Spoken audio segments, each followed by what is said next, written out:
Hello everyone, Karthik here.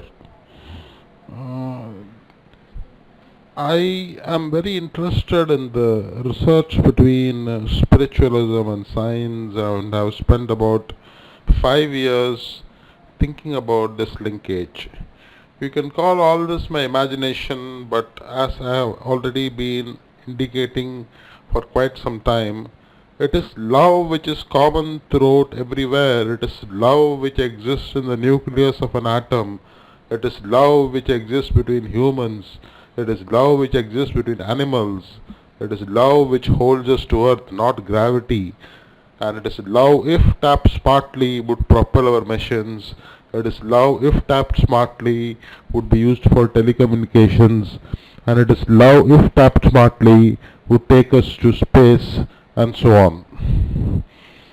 Now, this presentation basically says that humans and animals have limited power and intelligence, while the universe and the nature, both are one and the same in a sense, have infinite power and intelligence. The universe is infinite. There is no beginning or ending for this universe.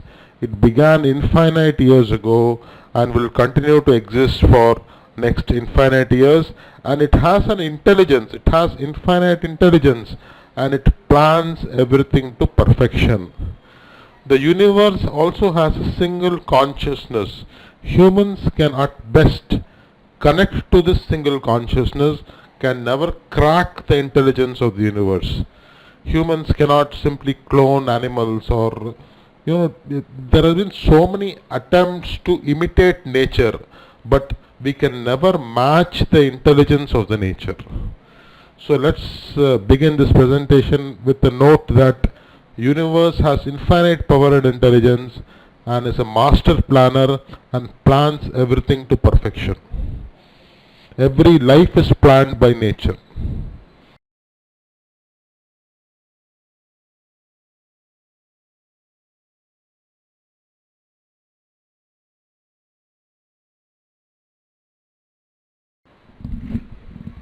This is the first section of the presentation, which talks about what's called as why of things. This was the first point of research which started my angle of thinking that nature is infinitely intelligent and plans everything to perfection. So the question is, why is so much of difference between humans? Why is somebody born rich? Why is somebody born poor? Why is somebody born tall? Why is somebody born short? Why is somebody born in one country and why is somebody born in another country? Why somebody accumulates so much of wealth in life while somebody does not accumulate any wealth in life? Why somebody dies of diseases at a very young age whereas somebody else lives a very long life and a happy life?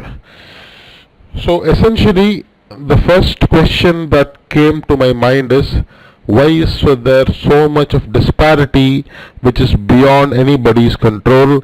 And then I thought probably nature plans it that way, and that's why there is so much of disparity. Everything appears to be a normal distribution.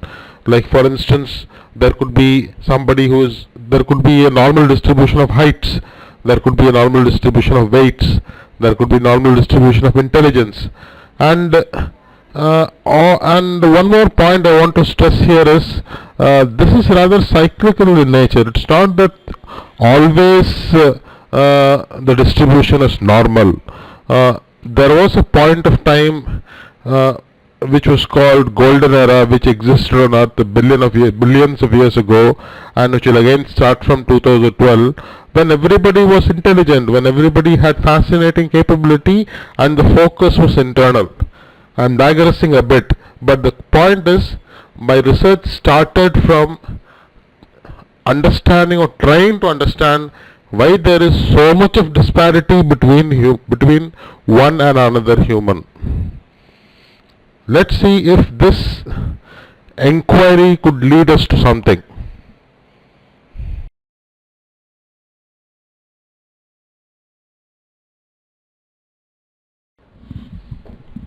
In the next 4 slides, you will see some story which is shown on the top, and then you will see an atheist view. Atheist is somebody who does not believe in God, and then you will see a theist view, somebody who believes in God or nature, and then you will see a view on the bottom which will say, which will be, the log line of the story. So in the first slide, if you see, it's a story of a girl called Sita. Sita had scars on her face. It was difficult to find match for her. Then she got married and things were smooth for some time. And then again her husband died, and then she got totally pissed off with life. She hated God. She could never understand why she lost her husband. And she hated everyone. She hated any woman who had good relationship. She hated life. Now an atheist would say, there is no God. If there is God, why should Sita get so much of trouble? And what did she do in life to get so much of trouble? There are so many people who are evil. There are so many people who are bad. And if there is God, why should these people not get punished? Why should these people not get... how could such people get away from such crimes? It is impossible to believe there is God. A theist would say that nature is God. There is no God as such. Nature is God. Nature is infinitely intelligent and exists everywhere. It's omnipresent and omnipotent. And one point one must understand is that every planet in this universe goes through 4 different cycles or yugas.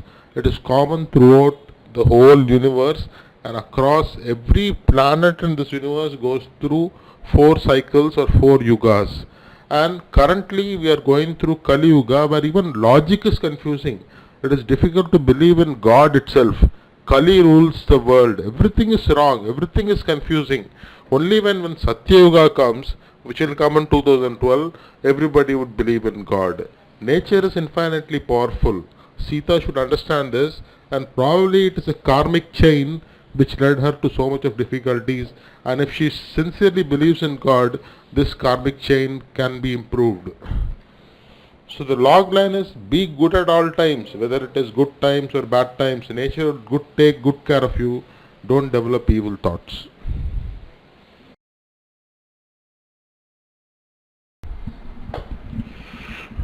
This slide talks about a story of a guy called Raju. Raju started doing business at a very early age. He was very good in computers, and he sensed very good opportunities in Indian software industry.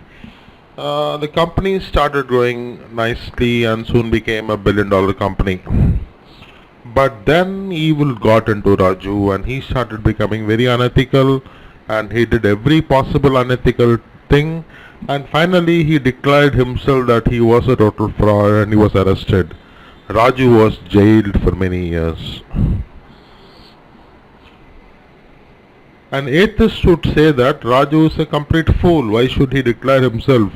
There are so many people who are total frauds. There are so many people who are total corrupt. They never get caught. So if he had not declared himself, he would have led a happy life. How can fraud be caught? He can pay off everyone. There is no God. It is impossible to believe that there is God. A theist would say that there is God, and it is just that the times are bad. As I said, in Kali Yuga, everything is confusing. Logic is confusing. Kali rules the world, and she enjoys doing frauds. Only when Satya Yuga sets in, everything will become normal. But one thing one has to appreciate, that even in the erstwhile Satya Yuga, it's not that we did not have evil people at all. There were so many evil people. There were Asuras, there were Hiranyakashyapa, and so many great Asuras were there who were horrendously evil. But finally good prevailed over evil. The same thing will happen when Satya Yuga will start from 2012. The log line is, one should be ethical, whether it is Kali Yuga or Satya Yuga, and nobody can get away from fraud. I have put Shiva. It will be good if we can see another Shiva, another Saraswati, another Lakshmi, or another Jesus Christ, or another Muslim God. It will be good to see gods evolving on this planet. Once we have a Shiva can create so many different goddesses by tantric sex, and it will be a fascinating world from then on.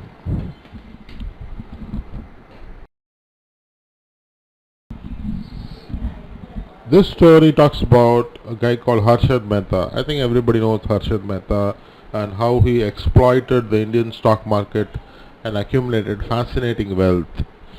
He did every possible fraud. He paid off bank CEOs. He lifted the market to crazy heights. And finally, the market crashed and he sold off all his stocks and walked out. Many people lost money. Many people committed suicide. He made phenomenal money. Harshad Mehta was caught but was, I believe, released later on. Finally, he died in a car accident. Uh, it is even said that he did not suffer too much for his frauds. I'm taking a lot of stories on frauds. Let me think of some story about some good incident also. What will an atheist say to this? He will say Harshad Mehta is an example. He is a real genius. He made so much of money. He never got punished. How can we believe in God? No, if we have people like Harshad Mehta, uh, who is not even punished and who simply died in an accident. It's simply impossible to believe in God. God is total bullshit. A theist would say, who understands life, would say that life goes through infinite births and deaths. Everything is a cycle. Uh, like for instance, we have combustion cycle, we have economic cycles, we have seasons. So life also is a cycle. So Harshad Mehta, even though he enjoyed phenomenal wealth, he was caught and he died in a ununderstandable way, he will be punished in his next birth. There will be rebirth and he'll be born in some planet where he'll face so much of trouble. It is very difficult to understand rebirth. Nature plans rebirth. Nature plans life. Nature is infinitely intelligent. It plans everything to perfection. Nature does the calculations and then puts the soul in a planet which it feels suitable. I put Mahesh Yogi in the log line saying that don't be too confused about life. Lead an ethical life. Your rebirth will be fine. Everything will be fine and things will go smoothly.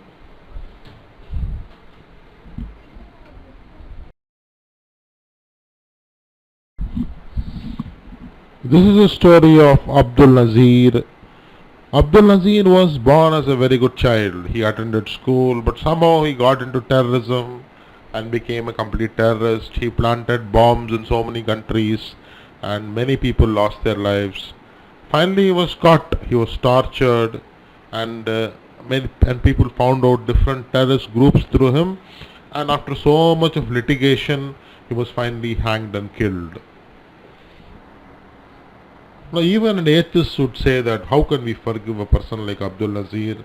He is a complete bastard. He destroyed so many families. He killed so many people. And why is the litigation so slow? It took years and years to even hang a person like Abdul Nazir. Anyway, anybody, atheist or theist, both of them would agree that such people should suffer after death. And as I already said, nature is infinitely intelligent and does a lot of calculations before putting a soul into a particular planet. There are very deep calculations involved. Every second counts. And hell is some planet where simply humans are tortured, and Abdul will be born in such planets.